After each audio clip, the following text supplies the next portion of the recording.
అమ్మా చెప్పే పండగ ఊరికెప్పుడు వస్తుర్రే? నేనైతే వాళ్ళు వస్తున్నా, మీ అల్లుడు రాడట. ఏంది రాడా? ఏదో ఒకసారి అల్లునికి ఫోని. చెప్పండి అత్తమ్మ.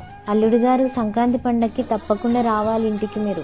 అట్లా కాదత్తమ్మ, ఆఫీస్ లో కొంచెం పని ఉండే అందుకే. ఒక 2 రోజులు పనేడికి పోదు గాని మీరు రండి. ఇప్పటికే అందరు అడుగుతున్నారు బిడ్డ అల్లుడు రాలేదా ఇంకా ఎప్పుడు వస్తారని. మీరు రాకుంటే ఇంట్లో సందడి ఏముంటుందో చెప్పండి.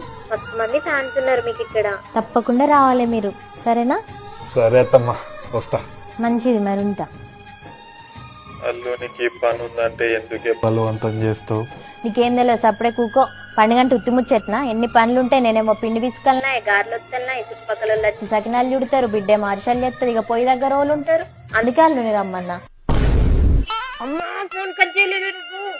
పాపమే మరీ గట్ల అల్లునితో పని చేయించుకుంటారానే?